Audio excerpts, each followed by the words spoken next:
check that, no?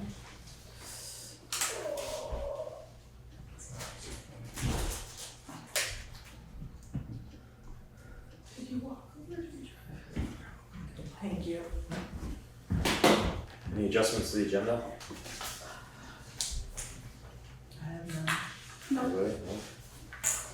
Select board announcements? I have a couple here. One is that right this very second, while we're having this select board meeting, there's a mixer going on, summer mixer at the Putney Diner from 5 to 7 p.m. They've got music over there. There's lots of cars over there. Everyone who's cool is over there, except for your select board. You're trying to get our entire audience to run out the door. I'm feeling a little sorry for ourselves. And then the other thing, did everybody get these? No, Okay. only 300 parcels. Is that correct? Sue, These, 300 parcels. These It went to the parcels who are affected by the draft forest block overlay okay. district. All right, so you may It's or a may not have focus gotten group. these in the mail, but this is an invitation to attend the Planning Commission focus group on the draft forest block overlay district on July 30th, 2025 at 6:30 p.m. at Landmark College, Cafe Court. And just so you know, the town of Putney does have parcels that are, Part of that, right? maybe impacted by the forest blocks. And then there's a open house for VEMSA, which is the Vermont EMS Academy, on Sunday, August 3rd, 2025 at 2 p.m. There's free food, burgers and dogs. There's also a Rescuing Town Consortium meeting at 4:30, which is immediately following the open house. They're learn about their EMS training facility, that's where it is. The mobile healthcare partnerships, volunteer and career pathways from first responder to paramedic, private group trainings, and business safety compliance services, and the American Heart Association certification, CPR, and first aid. And that is it, right? Those are all the things you gave me? Okay, I'm done. Public comment on items not on the agenda. Mr. Fairman? Mr. Chairman, regarding a select person Tulloch's announcement about what's going on at the Putney Diner, yes, everyone who is cool is over there, except the select board and members of the public here present. Thank you. Thank you.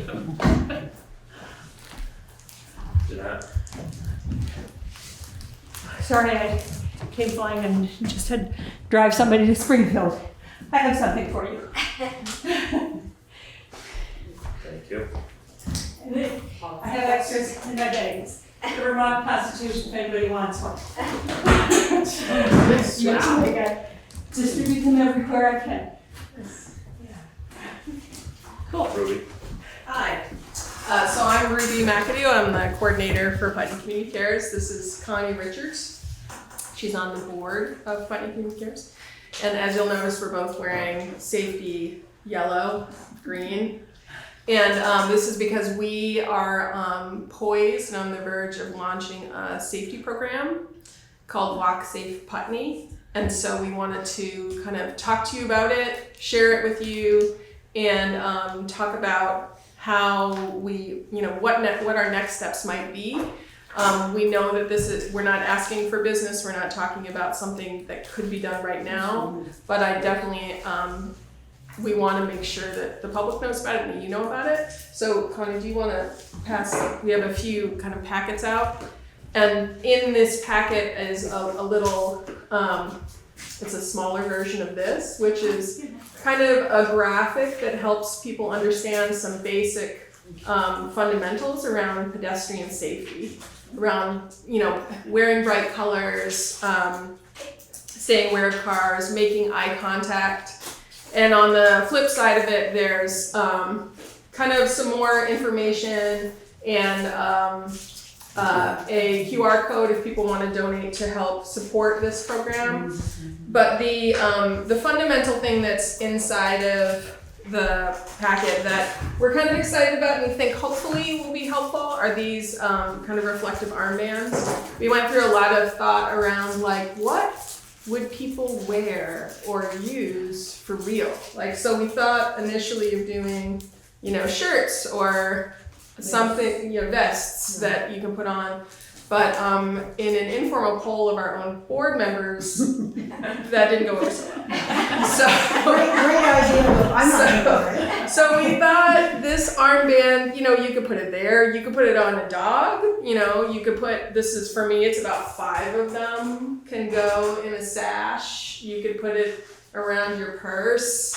We're kind of like crossing our fingers that people wear them. And I think that the idea of it is to encourage people to wear it so that they are safer, and also to encourage people driving on the roads to slow down. And that's something that I think this is, when we think about this initiative, it's kind of the first wave, and in our thinking around it is, this is not what they would look like, but like this graphic that we created, we envision this being something that hopefully will signal for people, be safe, slow down, pedestrians walk here. And so in theory, that graphic could become something that is in multiple places in the town. But that's not, we don't own multiple places in the town.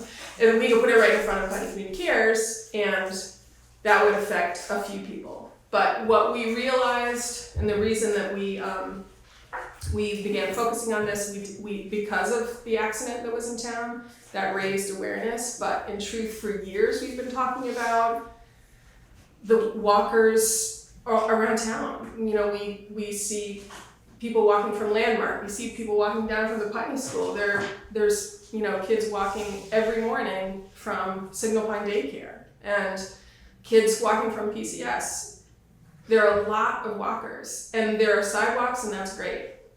But sometimes those walkers go out off the sidewalk, and there's the amblers. There are people who some might resist. I believe one is sitting behind me that is a walker that I see all the time. So to the extent that there are people who are walking who can help us to raise awareness, I think that will improve. I think we all on the board feel like it will improve our community. So the idea is that these packets that we gave out to you will be at a few different locations in town to start. They'll be at the co-op, the general store, the library, and we're hoping we can have like a little, thing here, which will have like a little plastic thing that they stand up in, and then some extras of these that people can take. And it's a kind of take as you need program. So if you need 5, take 5. And if you wanted more, you could always reach out and we could give you more without all the stuff and the plastic, whatever. I think if it really catches fire, great, we will purchase more, get grant funds, whatever. And I think our plan is in the fall, although we haven't reached out to the schools, to try to see how many what impact could we have by giving a packet or some amount of these to each of the schools, to Landmark, to Putney School particularly, and then Putney Central School. We could include the grammar school and Greenwood, although they have less walkers going on. Those 3 schools are the ones that really have the highest kind of impact. So if each of those at the beginning of the school year in their welcome packet had this, I think it would help to move a culture towards pedestrian safety in our town, and that this is a value that we have. So also in that, what Connie's is holding up, Yes. in each of these packets there are these stickers they're actually cling stickers, which can be reused, which is a kind of a cool function. Yeah, the ones that are in your packets are not, they're just samples. I had just enough paper to print the clings to get us going. So you just peel off the backing, And then you can put them like on a coffee mug or a door or a window or peel them off, put them on your car. And again, that's a visibility Yeah. piece. So this is us really trying to let you all know, let you know that there may be a time when we do ask for more engagement from the town, kind of like if we did envision signage that we think would be really helpful, that would be, we would need your support and likely not in this space, but likely a smaller group or somehow asking for how can we engage with you and collaborate. And I think that there's a kind of some other, I think Connie wanted to say a few things that about how, kind of some of the overarching ideas that brought us to this point. Right? Well, I live in Putney Meadows, and it was a friend of mine. She lived on my floor, just a couple doors down. And because I'm in that place right now, I see lots of traffic changes and being routed on Old 5, or people just saying, the heck with it, I'm going back on 5, trying to figure out what to do. And with the farmers market and all of the kind of things that are going on. So when Diane got killed, it really hit me in terms of my awareness. I've been watching more closely what's going on with the traffic. That's exactly what Ruby was just talking about. One of the things that I explored to expand it a little further was to look at some safety programs that the DOT puts on. And there's several other ones out there. The Department of Transportation. Yeah, and they have a particular way in their safety program of talking about environmental design is what they call it. And I wrote that in your little work there that I handed out. Improved infrastructure, which is one of the things that we're talking about, enhancing crosswalk visibility and better signage, lighting, and road marking. I think we're all on the same page with this. I took some pictures of the crosswalk at Old 5 and 5 and downtown here, and hopeful that it really will be freshened up. Because we talked to little ones about paying attention to crosswalks and walking news that it's hard to see. You took pictures and right communicated with that's the columns for the Yeah, Department of Transportation, And then, encouraging them to repaint. the other one that I know you're working on already is the speed limit. I've been to 2 select boards now where that comes up. And speed bump and slowing down, calming traffic is a term I guess that everybody's using, it makes sense. So yes, I have also written a letter calling Bratton, how do you say it, Sue? Bratton, okay. Because I found a thing that was as of June 2025 that says the Windham Regional Commission is available to work with you on developing a grant application if you would like to discuss a potential bike and pedestrian project in your community. So I haven't heard back from Colin, but I'm hopeful about that too.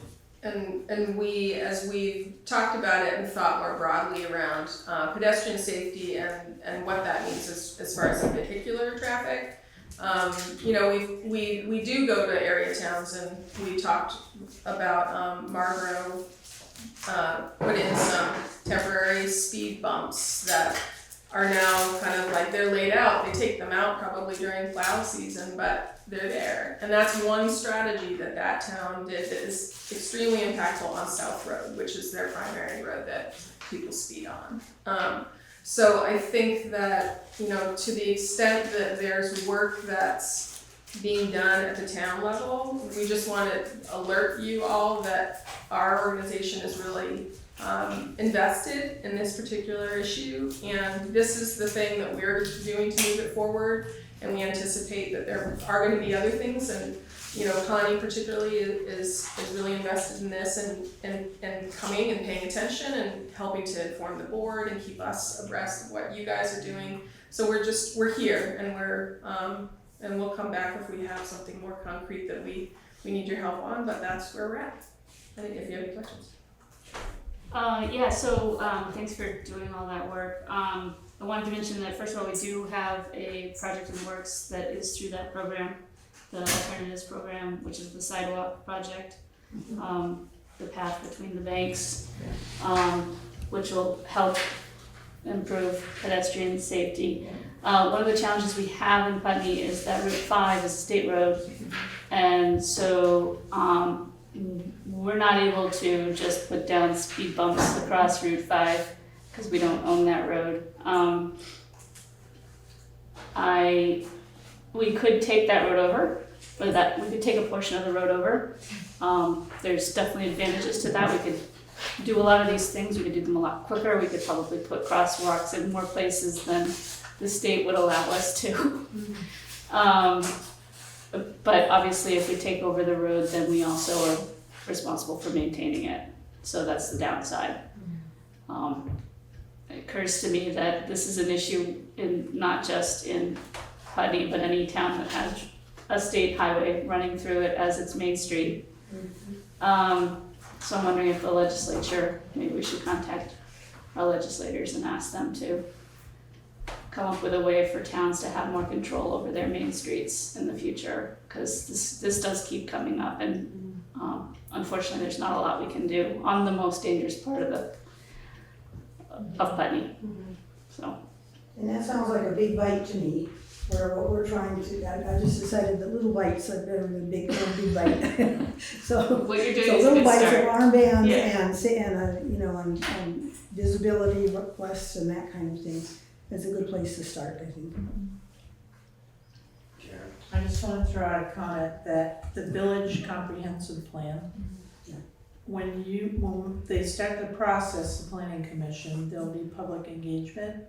And when it comes to traffic calming and signage, you should probably be present. Yeah, we did. Yeah. Oh, good. Yeah, we will be. Okay, Thank you for alerting us to that. thank you. Yeah, thank you, Karen. And thank you for your work in this awareness, and I love the shirt, by the way. A Walmart men's department and a heat transfer. Yeah. She's very handy. Swift, Are we complete? No, Swift is a person that's. I think she has a statement. Hi. oh, I'm sorry to be on the agenda. I am just going to quickly read the Equity Inclusion Advisory Committee statement for National Disability Independence Day, which is July 26th. So, and you have already passed that we're flying the flag. Swift, hang on just a second. I didn't know if you had a comment on what we were talking about first. I'm sorry. It's all right. Mr. Fairman?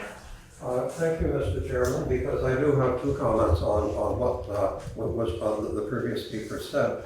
First, I want to praise them and their colleagues for their excellent work on professional safety, on pedestrian safety.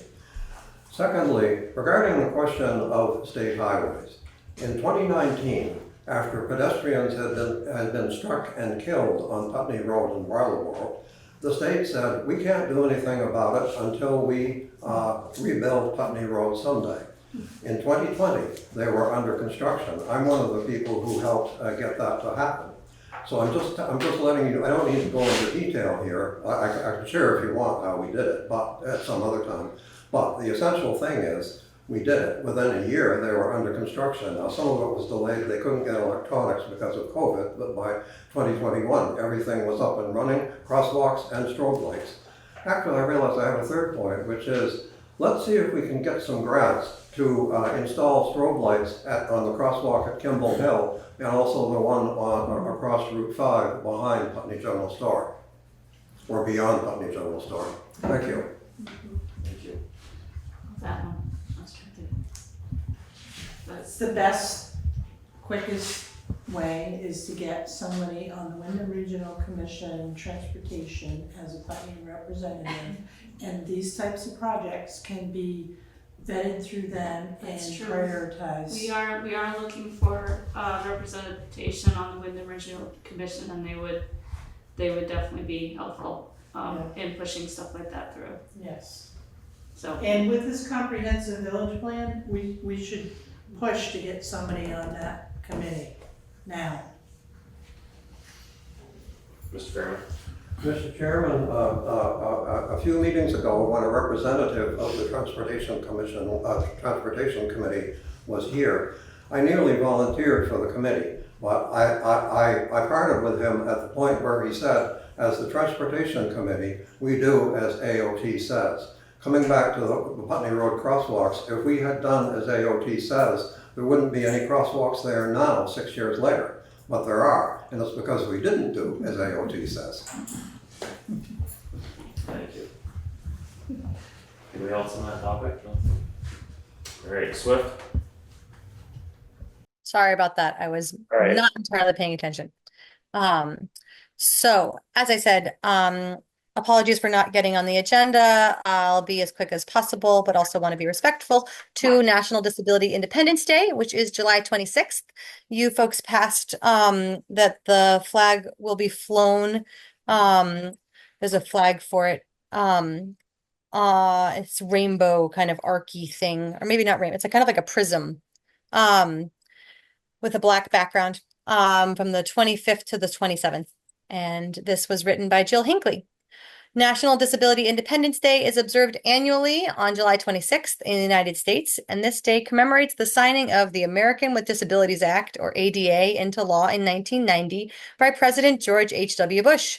The ADA is a landmark civil rights legislation that prohibits discrimination against individuals with disabilities in areas such as employment, public accommodations, transportation, and state and local government services. While this law brought into sharp focus the ways in which people with disabilities have been disregarded and the changes that needed to occur, we continue to need to work on our awareness and our support when we see others being harmed or dismissed because they are different. By celebrating disability as an integral aspect of identity, the observance helps dismantle harmful stereotypes and promotes a more inclusive and accepting society. In 2025, it is estimated that over 70 million adults in the United States, or more than 1 in 4, have some type of disability. This is based on data from the CDC and Census Bureau. People with disabilities continue to fight for recognition of their strengths and their value to society. Here in Putney, Vermont, we recognize that disabilities can be visible or invisible and treat everyone with courtesy and respect. Thank you. Thank you. All right. Any other public comment not on the agenda? All right, moving on. Approval of the minutes, July 9th, 2025. Make the motion to approve minutes of July 9th, 2025. Second.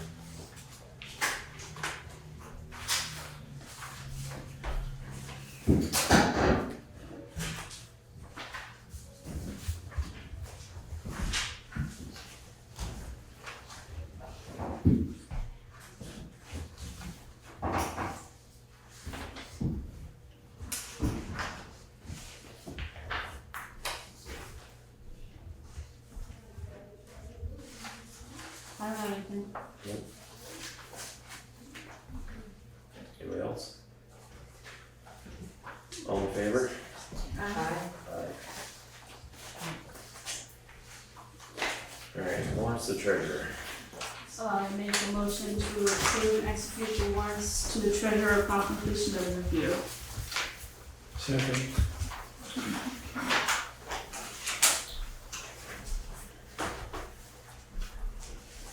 So accounts payable warrant dated July 12th through July 25th, 2025, in the amount of $101,799.54.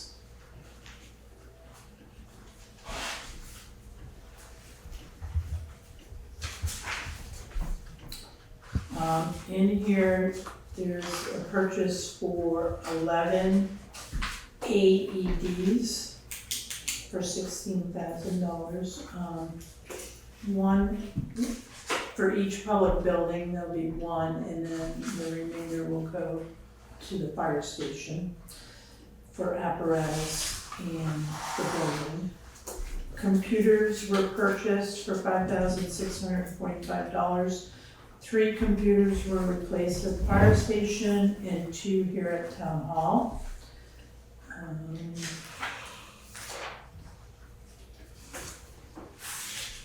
MVP, or monthly coverage, $18,936.63.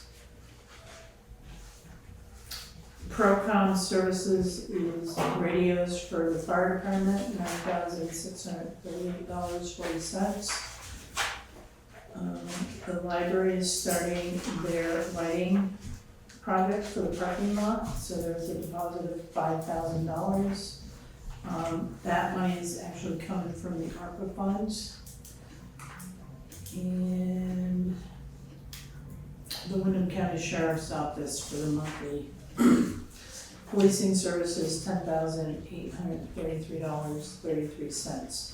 Now, of that $101,000, there is approximately $42,561.79 that will be booked back to fiscal year '25.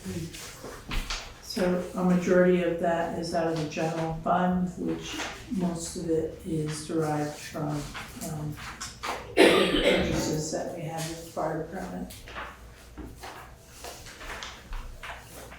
VLCT, the SP calendar, that's not bad, is it? This is your, this is your dates right Isn't that there. great? But Yes. They charge us for those? Well, that's an extra one, so. I see. Yeah, you know, there were 3 that were sent to our office, and Okay. then that one was extra.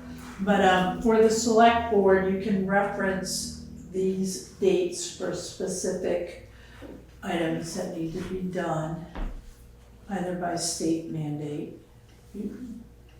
But it's an interesting It's a little too calendar small of to be right events. from No, I got one too, I was just curious, Yes. I didn't know if they gave them to us and then charged us or. No, it's an extra one, we had to Okay. pay for it. This board is gonna change. As we have projects, we will be putting project schedules up here for you folks, so you pop in, take a look at the board, see what's happening, you know. I know we talked about in the work session that, you know, you wanted some sort of like a calendar. Yeah. But I think this is the best way to give you dates of things that are happening. So this will be your board, Thanks. your informational board. What's the town of Brookline? Town of Brookline are the taxes, so Putney Mountain, we own property in Brookline. And then we also, so we end up paying our taxes over there, but then we end up getting it, it comes back to us for plowing in the wintertime. So there's a section of Brookline up off of Holland Hill that we plow for them. So it's kind of like a swamp. Shared services transfer. But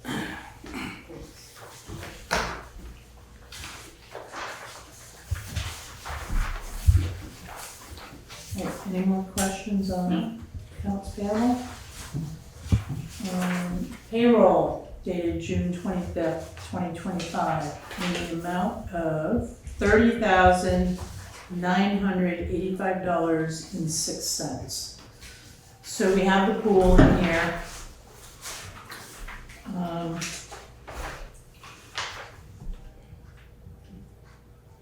That'll go a few more weeks. A few more weeks. Yeah. Don't say that.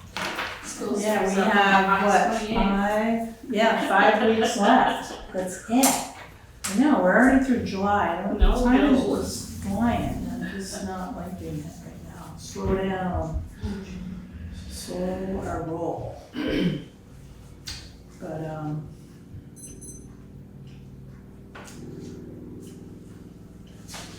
Okay. I'm good with it.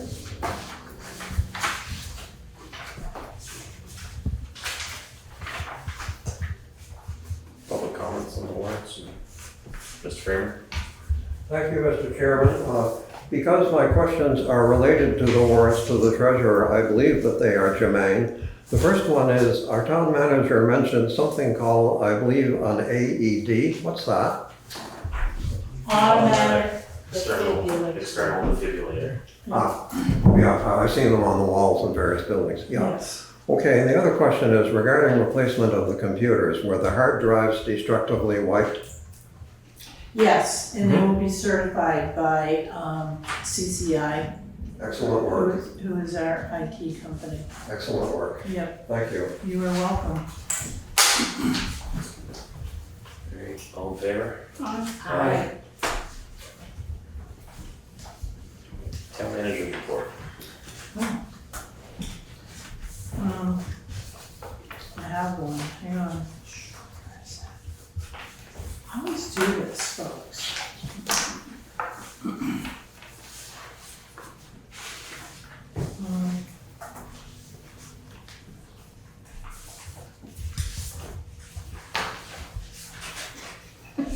Should put it on different colored paper. I know, right? So my first report is a fire department report. It was written on July 22nd, and the members responded to 15 medical emergencies, 4 fire alarm activations, 1 motor vehicle accident, 1 carbon monoxide investigation, as well as responding to 3 mutual aid requests in Dummerston, Newbrook, and Bellows Falls. The department currently has 29 members. These members attend training every Tuesday evening, with 3 of those nights being fire training and 1 evening of medical training. So in May, they had Jake of all trades training and consulting came to provide 2 evenings of training. First evening reviewing Operation Doning and Doffing, self-contained breathing apparatus. Second evening, members went to Brattleboro to utilize their training house to perform search and rescue procedures while wearing their self-contained breathing apparatus. I think this is a key point right here, that they are training with other departments and utilizing other resources, so kudos to them.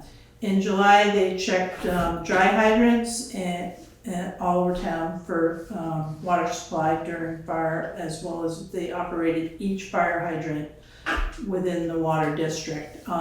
There is some maintenance that has to happen to a few of the dry hydrants as well as the regular hydrants, and we are lining that up to have taken care of, as well as any of the water valve boxes that, we have a problem on Carroll Brown. So all of those are gonna be either flushed or, if they need to be fixed for whatever, we're gonna take care of that at the same time.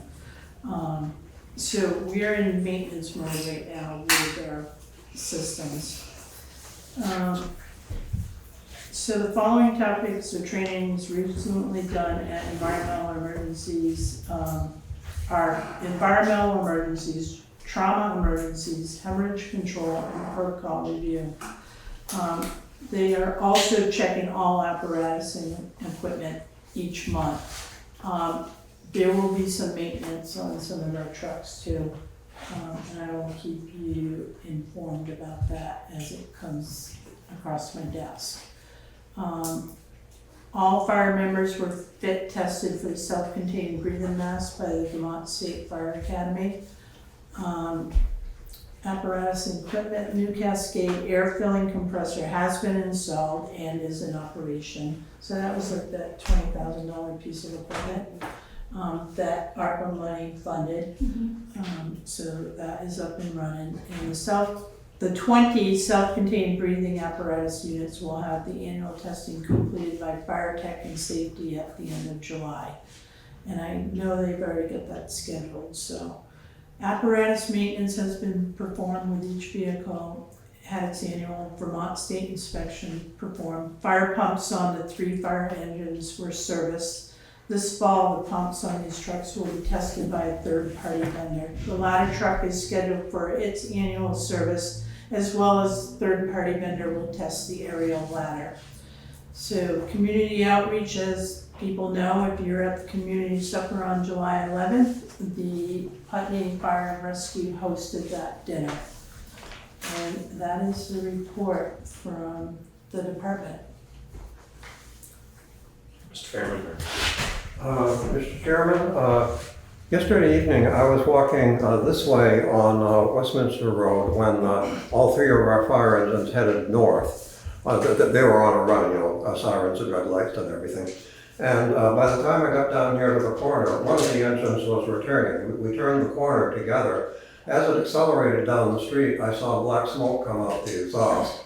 So I'm simply letting you folks know that in case you're unaware. My understanding as an old-time mechanic's son is that probably is not good news. okay, we'll look into that. Thank you. Yeah, I just wanted to say thank you, Karen, for that department report. That was super helpful, and You're it's welcome. nice to have that level of detail to understand what's going on down there. Yep. And I have asked for a monthly report, and it'll be at the end of each month. Great, it's lovely. So, yeah, they're working together and I like it, so, and it is very helpful. Let's see, so that's that. And let's see, delinquent taxes in the amount of, this is for 1 year or more. The total delinquent taxes is $234,321.51, which is a big number.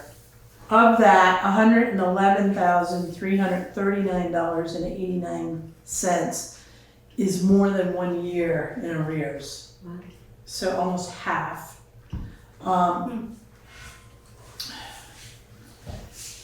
There's How many properties does that represent?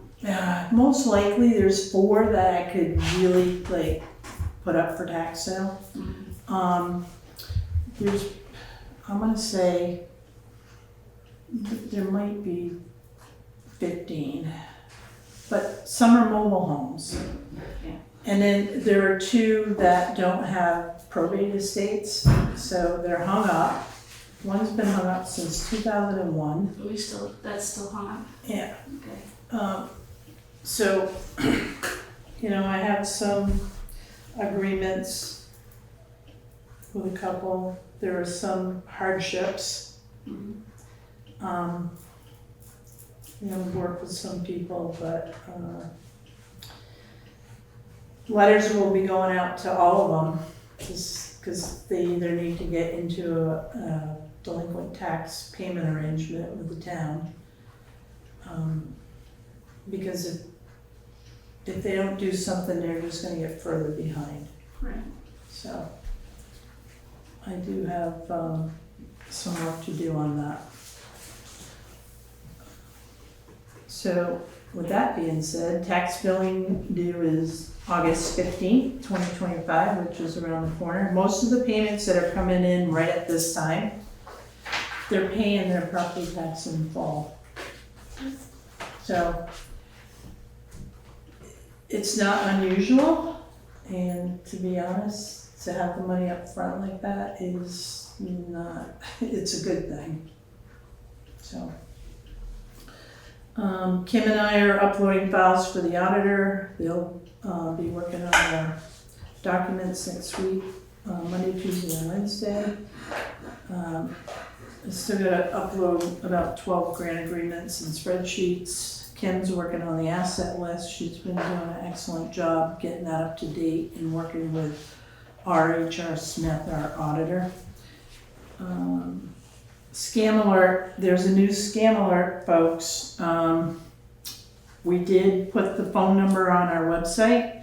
So if anyone receives a call asking for money or personal information, do not give it out. Contact the Attorney General's Office General Scam Prevention Program at 800-649-2424. Again, it's on our website. There's a link to their page, but we did have a gentleman come in from Putney this week, and somebody had called and said, you need to go to the town hall with a certain amount of money, otherwise your wife's gonna get arrested. and he came down because he was fearful.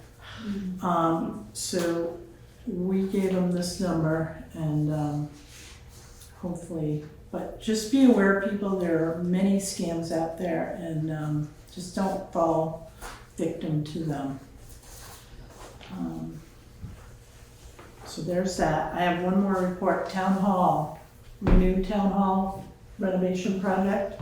So it's been a while. The last, report was like March 19th. So April, we met with our funding consultant twice, and we went over the funding stacks and the opportunities. This project is very complicated and complex, so it's been a challenge. June, we finally were able to receive the cost estimate, and it did take some time to pull it together based on the floor plans and all of the engineering reports for this project. The cost estimate is preliminary. I will not give out that number at this moment until it's refined. The team reviewed and requested alternatives to be added as a separate cost estimate, so it kind of pulled it out of that bigger number. We continue to pursue the surveyor for the boundary plan. We still have not received that. And we have met with North Hill Solutions twice in June on funding and preliminary cost estimates. We are looking at a couple grants. They are going to be time sensitive, but they will help with ADA modification and ALULA. So, and there was another one, and I just could not remember it, Sue, for the life of me, and I just let it go. July, we met with VIII. They will be designing the building envelope for the doors and the windows. So the energy piece, which is associated with the MERP funding, the team agreed at this point to hire a construction manager to head this project. This was an overall consensus of the team because it's too big of a project for Sue Coakley, Lisa Papazian, and I. It's just too big. We met with North Hill, Peter Rube, twice to discuss next steps as well. Back to the construction manager, and our request for proposal was written, it's been posted. There will be a site visit scheduled here for August 5th at 10 a.m. for any potential consultants that want to write a proposal for construction management.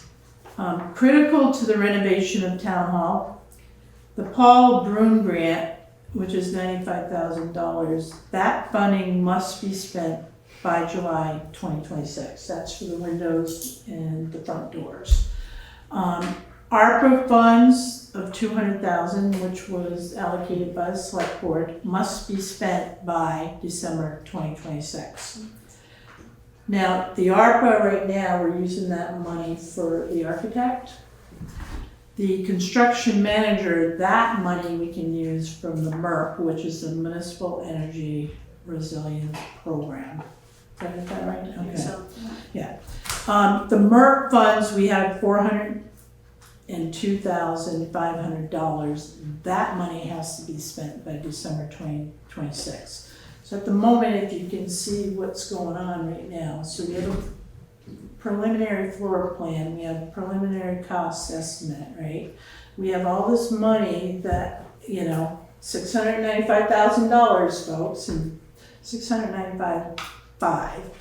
And we're trying to, it appears that this might be a phased project. So we want to spend the money that we have and then try to phase in the rest of the renovation. But we're not quite there yet. And we will have some more meetings.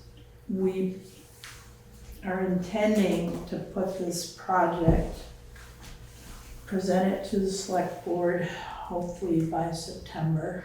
Okay. With numbers, with a floor plan, and reach out to the community.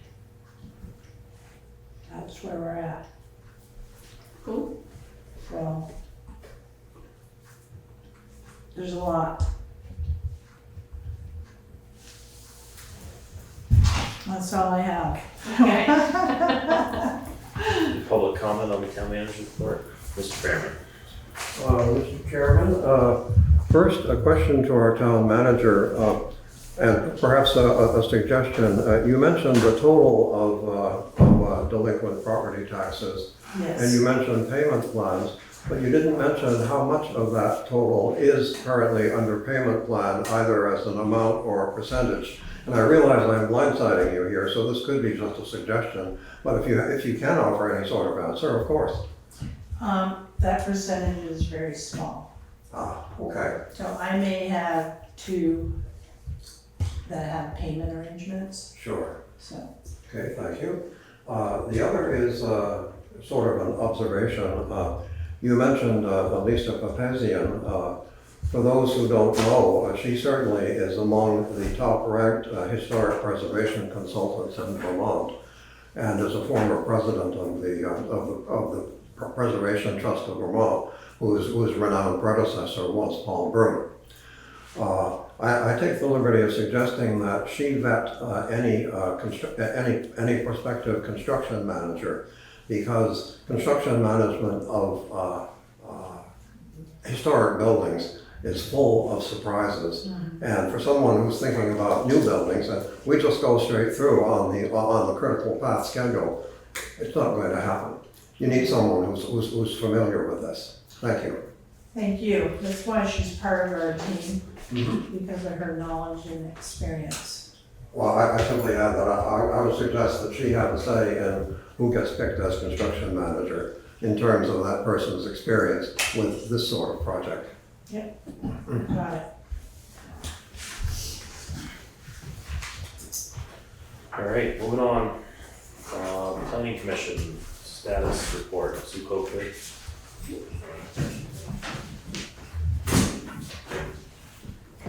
Good evening, select board members. Every time you come up, I say, where's our podium? Where's our, you know, I wanna have. Well, a I'll try to podium for you. project. Well, not from your point of view, just so, more so you can just be comfortable Oh, with okay. your I know notes my in front of papers you. down, right? Yes. Can you ask Landmark if they have one in the back?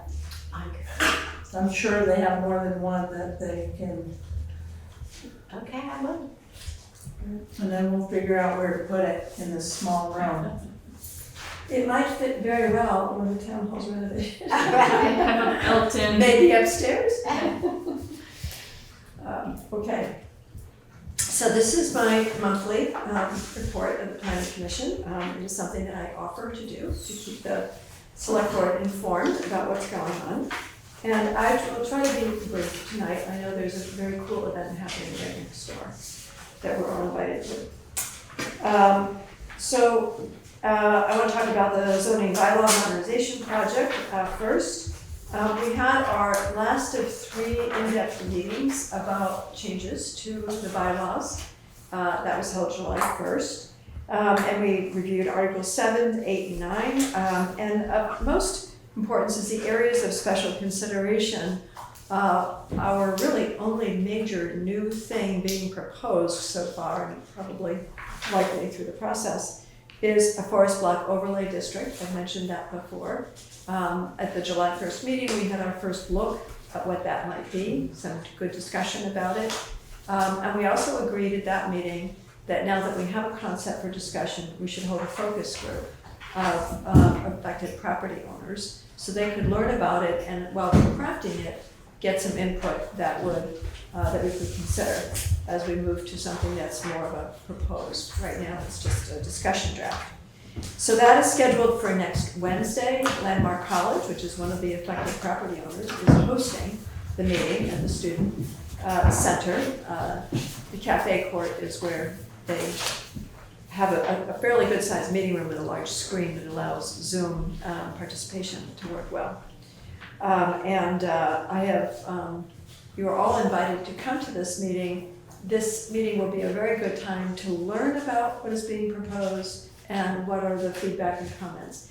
I expect there to be some controversy over this because, as you heard in our earlier select board meeting, it would restrict the ability to develop properties that are within it, and that is of concern to people. It is something that is presented in the town plan. I gave you in the report some sites to that. And so it is following not only state policy but town policy to put something on the table. So we're in that discussion phase, and I think it will be a very good discussion. I'm sure we'll learn some things there that will be helpful to us in presenting that. So you have attached to your report for me the agenda for the meeting, which is at 6:30 on next Wednesday. The materials for that will be posted by Monday. Some of them are already there. Some of them will be posted.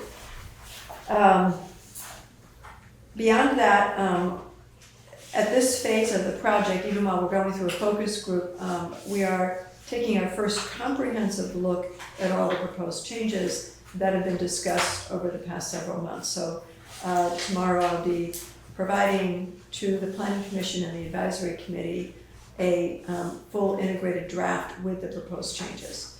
We'll see a red line version, we'll see a comment version, and we'll see a plain version.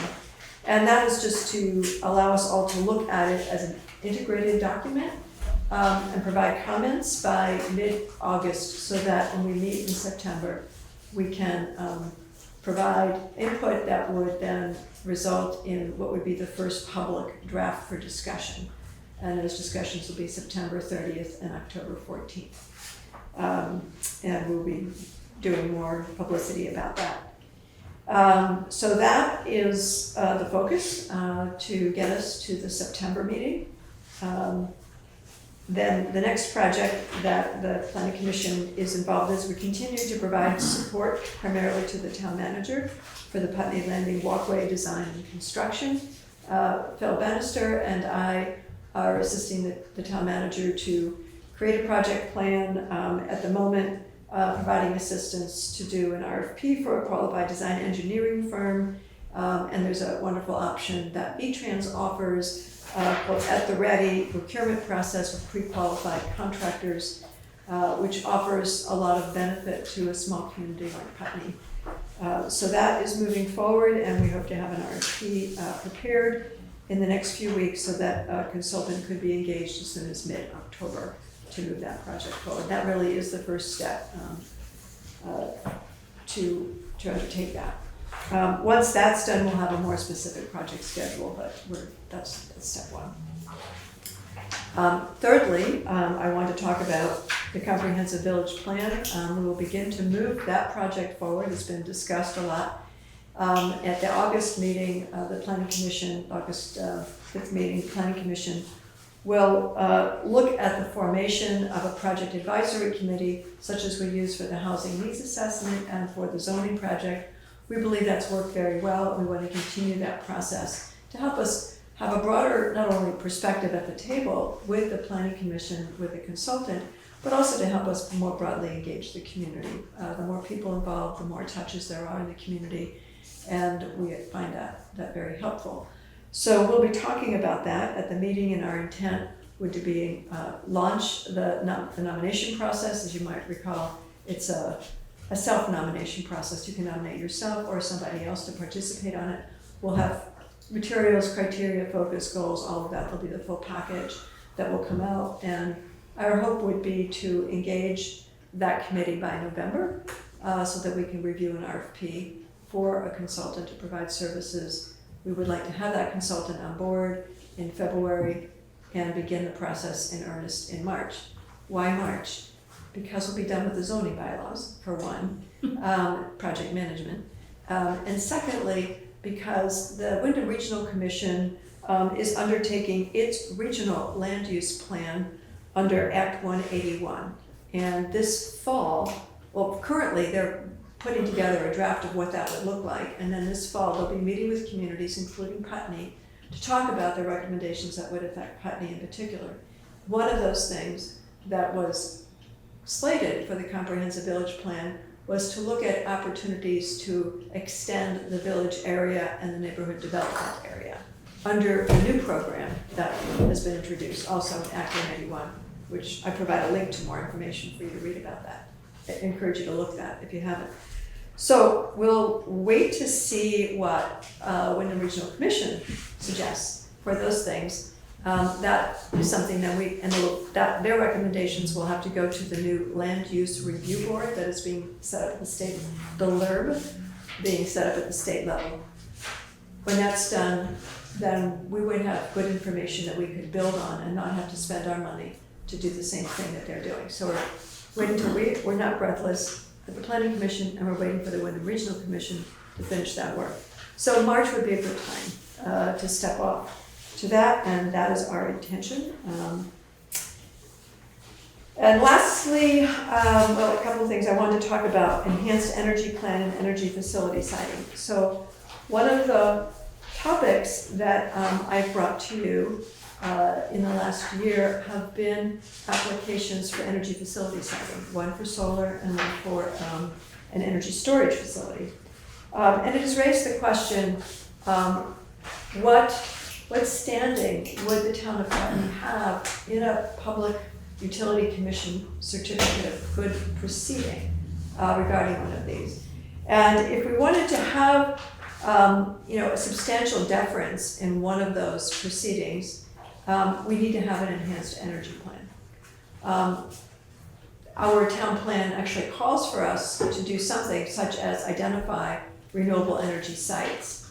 But in fact, you don't have to do that for an enhanced energy plan. So I've been digging into it. Some good work was done by a prior energy committee. There's some very good work done in our town plan that meets the requirements of an enhanced energy plan.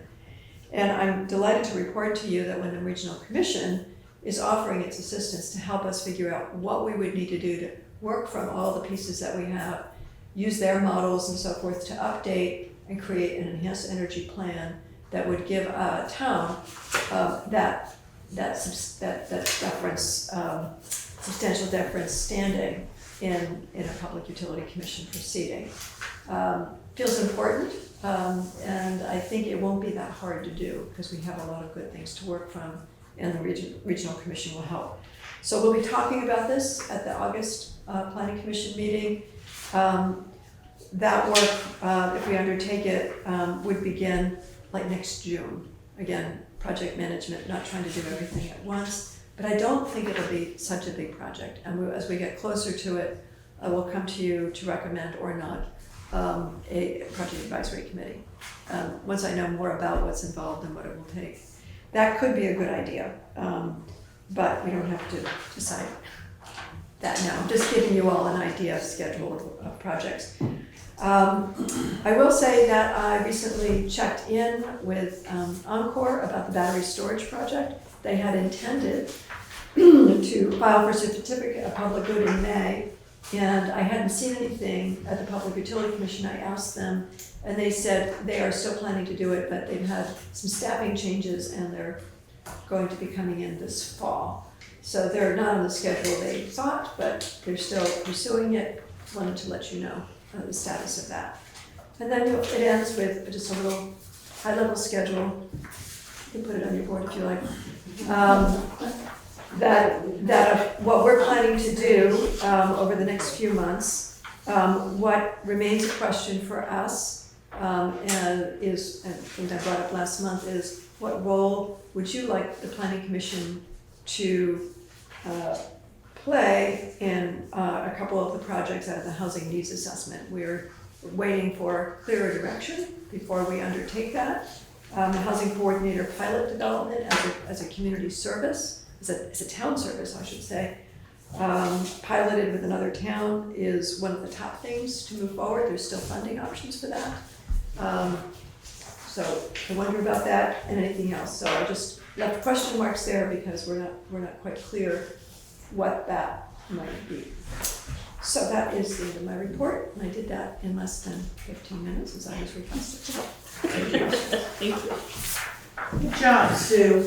Thank you very much for all of your work and your committee's work too. Yes.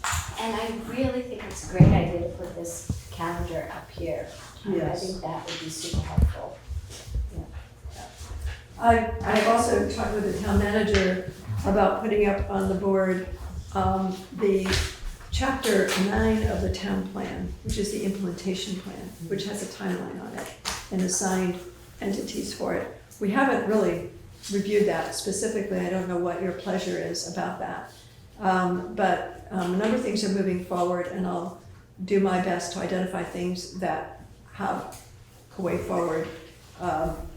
And I'll be putting that up there in the next couple of weeks. So it is one of the roles of the Planning Commission to track implementation of the town plan. So that's why I was asked to do that.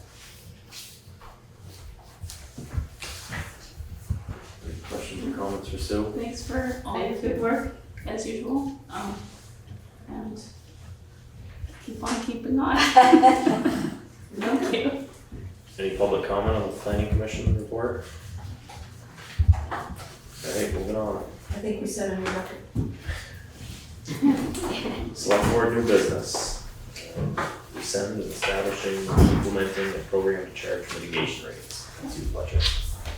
Well, I think it probably does make the most sense to hold back on this one and rework it. I think there's, as has been pointed out, and as I finally got a copy, there is an existing reimbursement ordinance.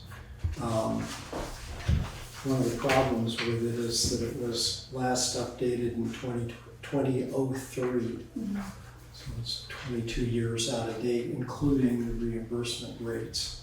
So definitely needs a rework. On the other hand, some of what's in it, I'm thinking now, frankly, if only because the title of the existing ordinance is Service Reimbursement Ordinance, as opposed to an ordinance establishing and implementing a program to charge mitigation. That title, which came from the proposal that we got from the ordinance that Dummerston uses, that I think the title is a disaster. So I would just soon do that and make it clear that there is some continuity here, that if we adopt this, we are in fact, if not rescinding, at least amending the prior one. Part of the process and the reason for the rough start is we're sort of feeling our way along here. A lot of our ordinances are seriously out of date. And I at least am trying to pick out ones that need the most attention. But we're pretty rusty on this process. I don't know if any of the others of you had time to watch the League of Cities and Towns presentation on ordinance writing and adoption that was, I guess, last week. But it was a pretty helpful presentation. And definitely had some pointers, not just on how to put an ordinance together, which I don't think we're doing that bad a job just structurally, but also how to then implement it. So that said, I'm in favor of pulling this one back. I guess because we have adopted it, we need to vote of rescission. So I would move that we rescind the proposed ordinance for mitigation rates. It's right there, a copy is right there if you want to read the entire title. Read the whole thing. Oh, I got it. An ordinance establishing and implementing a program to charge mitigation rates for the deployment of emergency and non-emergency services by the fire department for services provided / rendered by / for the Putney Fire Department. I move that we rescind that. Any public comment on that, or? Mr. Farron? Mr. Fairman, just a small point of order. You didn't ask for a second. Oh, sorry. I just second, I just Yeah. second. One second. Oh, Yeah. I beg your pardon. Second. We all speak a bit low here, I know. Okay. After rescinding this ordinance, the town of Putney could detail the actual fire services cost recovery problem and feasible solutions, as I have done professionally and now volunteer to do for the town of Putney, when I would, first, meet when they wished with our town of Putney Fire and EMS department to hear from them about the problem and potential solutions while asking questions to understand fully. Right soon afterward, in plain English, a first draft of what they said for them to review and improve, then approve. Research and cost with them feasible solutions, and finally, invite members of our Town of Putney Fire and EMS department to improve, then approve a final draft for our Town of Putney Select Boards and members of the public's consideration. Thank you. I will point out that this process commenced because it was brought up by the fire department that we need to be doing this. Thank you. I've looked into our older ordinance as well, and I looked at Brattleboro's, and Brattleboro either copied ours or we copied theirs. So. Great minds think alike. Right, so I don't know what their fee schedule is, I don't think it's attached to their ordinance. That's exactly, they had a separate, so Yeah. they could change the fees and it Right. didn't have to go through. the Right, so I mean, ordinance. if it's that simple, we just strip out the fee schedule and create a fee schedule. And there are some things missing in there, specifically the highway, reimbursing for highway calls is missing from the ordinance, I think. But other than that, it's pretty well written. But I was gonna suggest that somebody reach out to the Brattleboro Fire Department and get. We can get a copy of theirs. Yeah, we already have a copy of theirs. Well, it's online, yeah, it's on that ordinance is online, but, the fee schedule did not appear to be, Well, we have a connection. Still, directly to. yeah. It might also, I mean, this is a complex ordinance and it might be worth being part of the work session. So that we're not doing it as, individuals, but as a board.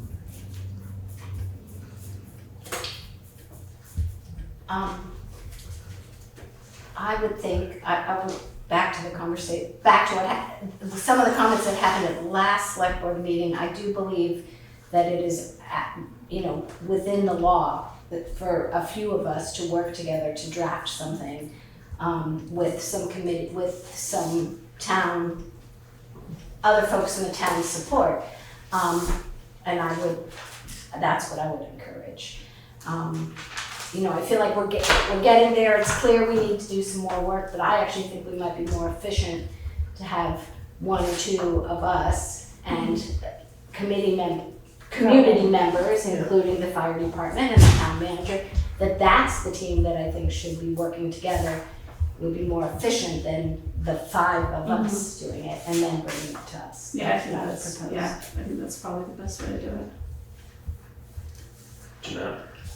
So, thank you. I think that you're making the right decision, and I hope that when you move forward, you'll look at other. Wilmington also has a very good ordinance, and one of the things that they do not have in there, which is notable, is the motor vehicles. Because if you have motor vehicles, you've got to charge everybody. You've got to charge Putney residents. You can't pick and choose. If you want to charge on 91, say you're going to charge for accidents on 91, and then you charge for Putney residents who have accidents on 91 also. You can't do it. Anyway, so I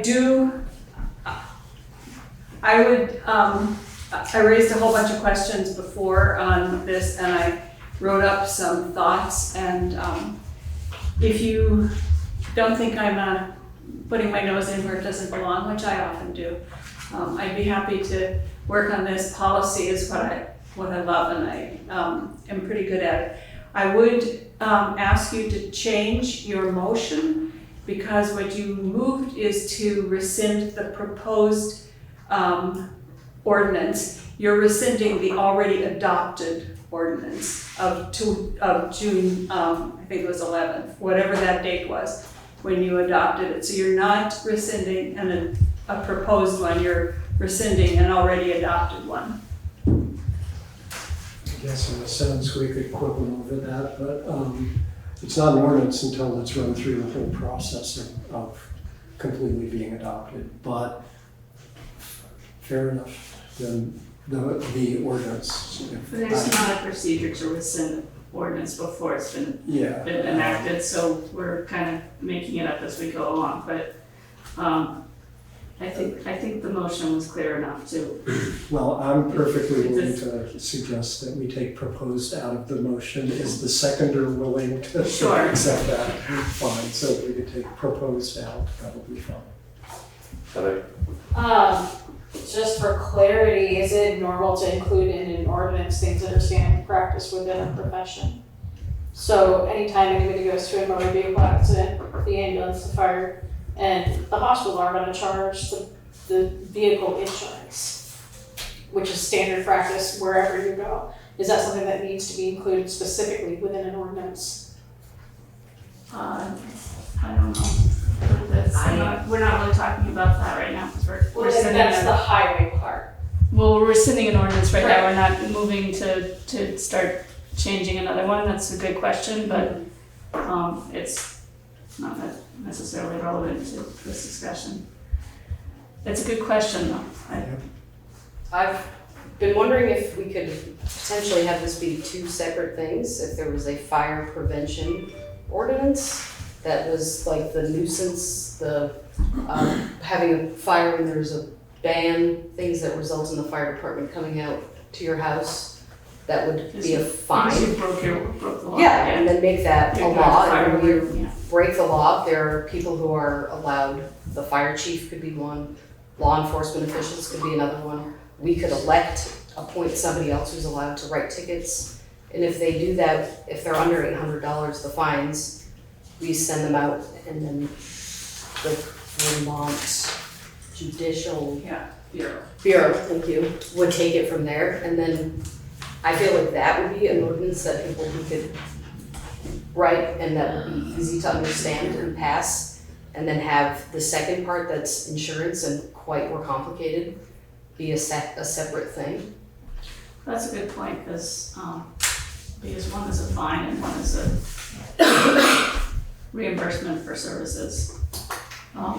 And also, That's another discussion. This is we're talking about, so we can put this on the agenda. We can put the old ordinance, which remains in effect because we never rescinded it, on the next agenda and talk about who we want to, form our task force and answer some of these questions and move forward from there. That's a good point too, so. All of these points could be taken, Yeah. it should be taken into consideration when we. Well, right now, we're just talking about rescinding the. Rescind and move on. Put that on a t-shirt. Any other public What color comments? should that be? Bright red. All in favor? Aye. All right, Windham County Sheriff Office Animal Control Contract. So in your packet is the contract for animal control services through Windham County Sheriff's Office. There's a few items that I just want to highlight. So on page 1B, so we now have 10 member towns contracted for animal control services in Windham County.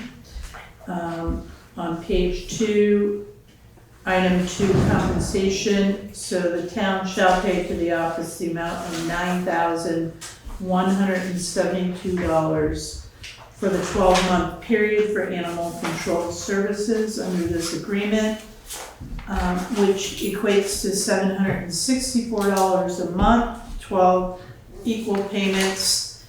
And then the last item is on page 5 of 6, item 9, the term.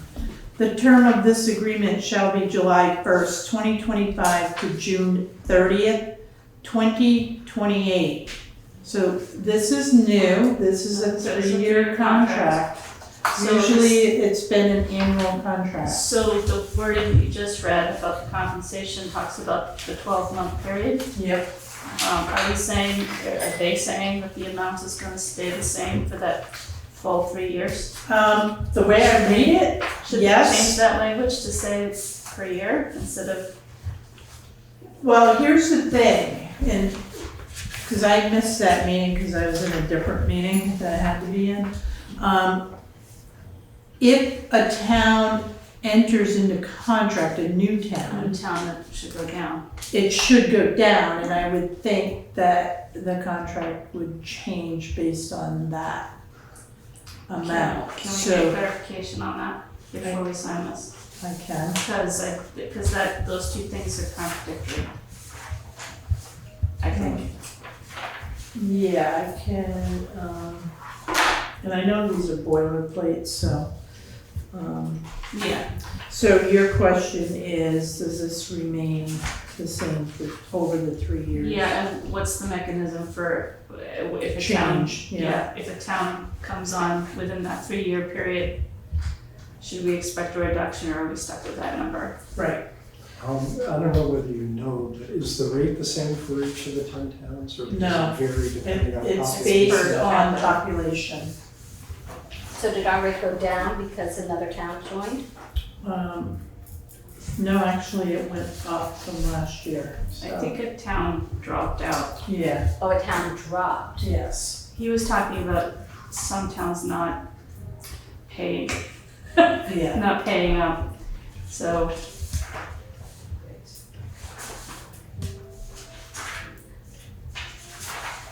But I And will how ask that often, question. how often have we been using? Do you have any idea? I mean, we must be able to get a report, but There's a report on the website. have you had a chance to? No, I haven't been tracking it, cause it's, you know. Right. I was just curious. Yeah, I mean, they mostly at-large dogs, dog bites, and And they don't do barking dogs. vicious dogs. They don't do vicious dogs? They do. They do vicious dogs, but they don't do barking dogs, cause they, Right. cause they'll That's get a that's call for different a thing. barking dog and then they'll go out there and then they'll wait and the dog won't be barking. So it's not worth it. But that's a nuisance issue. Right. Yeah. Right. Yeah. But I can take a look, I was just curious. yeah. I can look myself. Alright, so I will check on that piece. We're gonna put this on for next meeting, Yeah. okay. Any public comment, Mr. Fairman, go ahead. Mr. Chairman, I should like to praise the Deputy Ashley Pinger, who handles animal control for the Windham County Sheriff's Office. She's helping us with a situation where I live and is doing an excellent job. On the one hand, being kind, but on the other hand, being firm. Jeanette? So this isn't directly related, but I hope you'll let me, the sheriff is doing regional animal control, and he's also looking at doing regional policing, law enforcement. And he has, now the 4 meetings have been set up. So July 31st in Jamaica, in the select board meeting room at 5:30. August 2nd from 10 to 2 in the community center in Marlborough. Newfane, August 6th, 5:30 at Newbrook Fire, and August 7th, Putney at the fire station at 5:30. So those are open public meetings for people to just drop in and hear what regional policing might be about and express their concerns and their comments and stuff. Can you give us that date, time for the Putney one? Karen, I believe it's the 7th, isn't it, at 5:30 at the fire station? And so, I don't have my book in here with me, but We didn't get an email about that? we just set it up. yeah, I got something, maybe it was through my work. I thought it came to my Putney. I think it is August 7th. Yeah, At 5:30. at 5:30 at the fire station. Yeah. And I think the sheriff has just sent stuff out also to all the towns, and yes, and August 6th in Newfane. Thank you, Heather.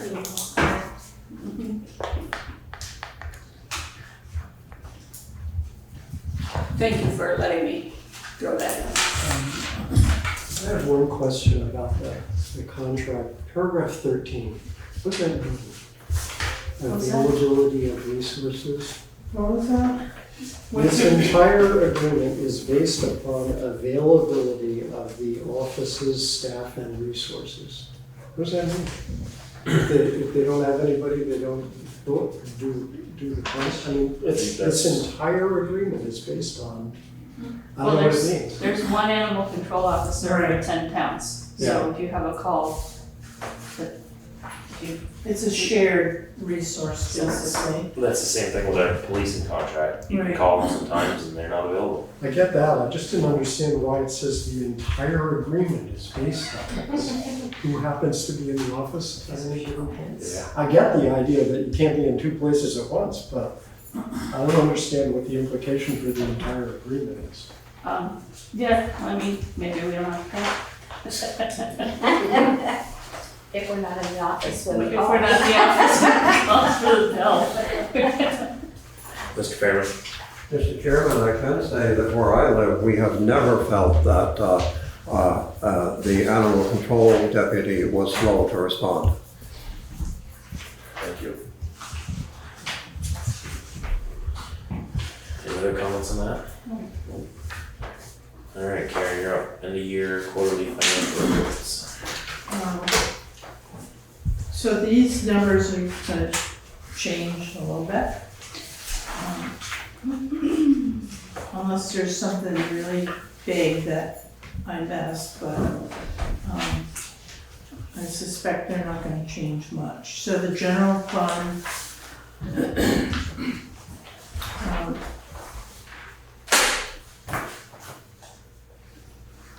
is sitting in a pretty good place right now. With a surplus of, or a balance of $267,148.64. I will do a spreadsheet of the line items that weren't spent. So I will offset that number with money that wasn't spent. So you can see the areas that, some are significant, you know, like the leadership command under, you know, on page 5 for the fire department, right? So we had budgeted for a certain amount. The balance was $58,882. It's the same with, we had a grant consultant that we didn't spend money, but there's like $31,500 in that line item that didn't get spent. So, you know, there's other areas like, you know, health insurance, $14,000 wasn't spent. The assistant treasurer, $15,940. So, I can add those line items up to equal that 267,000 to show the board where money wasn't spent. But overall, you know, unless there's something really big that we missed, which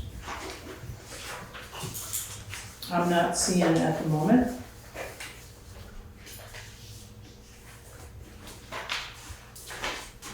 So there's for the last quarter, This is for the whole year, the prior year. for fiscal year 25, Okay. yes, yep. The highway department had a fund balance of $275,438.93. Again, $100,000 for paving that wasn't used.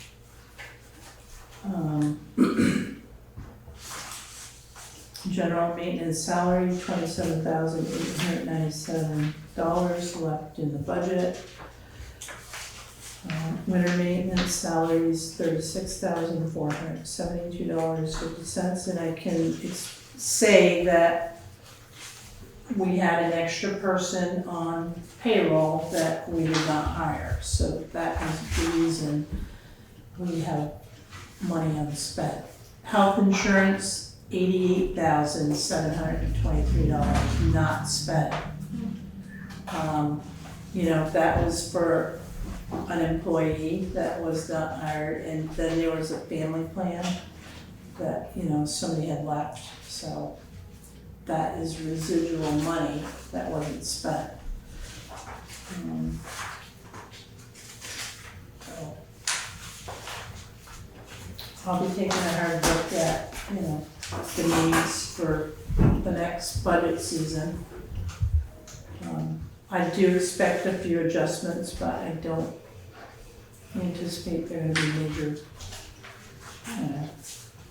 So, the other thing too with having a surplus like that, when we get grant funding too, you know, we have more revenue, which can offset our expenses too and give us that surplus balance.